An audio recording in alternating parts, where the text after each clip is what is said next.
ദൈവത്തിന് മഹത്വം. ഏവർക്കും ക്രിസ്തുവിൽ സ്നേഹവന്ദനം. ചില ദിവസങ്ങളായിട്ട് റാപ്ചർ എന്ന വിഷയത്തെക്കുറിച്ച് നാം ചിന്തിച്ചു വരുന്നല്ലോ.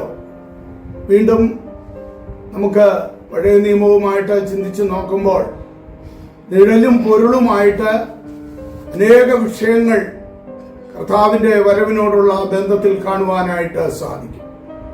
ഏലിയാവ്, ഹാനോക്ക് ഇവർ ഇരുവരും ശാരീരിക രൂപാന്തരം പ്രാപിക്കുവാൻ പോകുന്ന വിശുദ്ധന്മാർക്ക് മുൻകുറിയായിട്ട് അവർ പഴയ നിയമത്തിൽ കർത്താവ് അവരെ ഉയർപ്പിക്കുവാനായിട്ട് ഇടയായിട്ടുണ്ട്. ജലപ്രളയത്തിന് മുൻപായി പെട്ടകത്തിൽ പ്രവേശിച്ച നോഹയും സോദോമിൽ അഗ്നി വർഷിപ്പിക്കുന്നതിന് മുൻപായി വിടുവിക്കപ്പെട്ട ലോത്തും, അത് വരുവാനുള്ള പീഡനത്തിന് മുൻപായി സഭ ഇവിടെ നിന്ന് മാറ്റപ്പെടും എന്നതിൻ്റെ കൂടി ഒരു ഉദാഹരണം ആയിട്ട് രേഖപ്പെടുത്തിയിരിക്കുന്ന സംഭവങ്ങളാണ്. അതേപോലെ അബ്രഹാമിന്റെ ദാസൻ ഇസഹാക്കിന് വേണ്ടി ലാബാന്റെ ഭവനത്തിൽ ചെന്ന് കൂട്ടിക്കൊണ്ടുവന്ന റിബേക്കയെ ഇസഹാക്ക് കൂടാരത്തിൽ നിന്നും വെളിമ്പ്രദേശം വരെ വന്ന് കൂട്ടിക്കൊണ്ടുപോയതുപോലെ നമ്മുടെ കർത്താവ് നമ്മെ ചേർക്കുവാൻ ആകാശമേഘങ്ങളിലേക്ക് ഇറങ്ങി വരും എന്നതും നമുക്ക് മനസ്സിലാക്കാവുന്ന ഒരു യാഥാർത്ഥ്യം കൂടെയാണ്.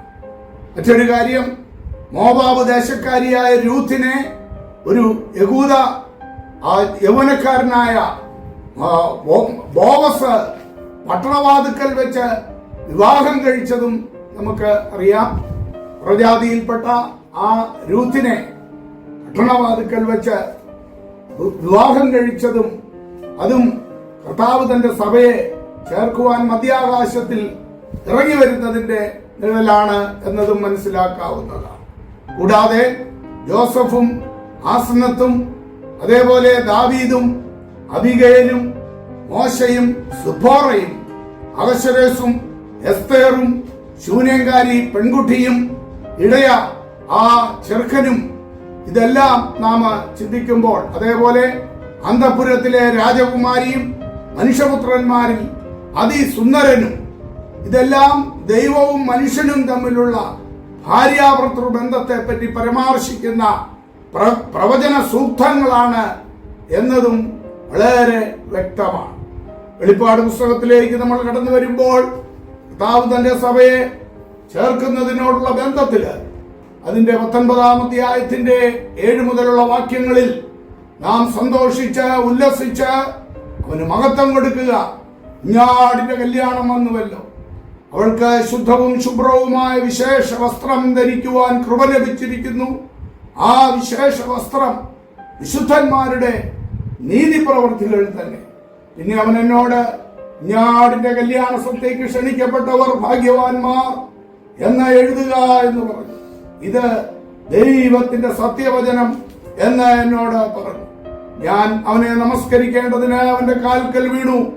അപ്പോൾ അവൻ എന്നോട്, അരുത്, ഞാൻ നിനക്കും യേശുവിന്റെ സാക്ഷ്യമുള്ളതിന്റെ സഹോദരന്മാർക്കും സഹവൃത്യനത്രേ.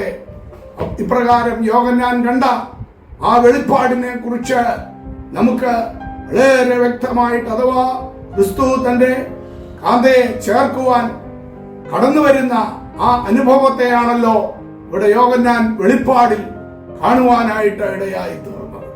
അങ്ങനെ പ്രിയ ദൈവത്തിന്റെ മക്കളെ, നാം ചിന്തിക്കുമ്പോൾ നമ്മുടെ വീണ്ടെടുപ്പ്, നമ്മുടെ പുനരുത്ഥാനം, ആ റാപ്ചർ എത്രയും വേഗം അടുത്തിരിക്കുന്നു എന്ന് വളരെ വ്യക്തമായി ദൈവവചനം നമ്മെ വിളിച്ചറിയിച്ചുകൊണ്ടിരിക്കുമ്പോൾ, കഴിഞ്ഞ ദിവസം നമ്മൾ ചിന്തിച്ചതുപോലെ ഈ അന്ത്യനാഴികയിൽ കർത്താവിന്റെ വരവിന് വേണ്ടി ഒരു നിർമ്മല കന്യകയായി, പൗലോസ് പറയുന്നത് പോലെ ആ നിർമ്മല കന്യകയായി നമുക്ക് ഒരുങ്ങി നിൽക്കാം. കർത്താവ് വരുവാൻ കാലം ആയല്ലോ.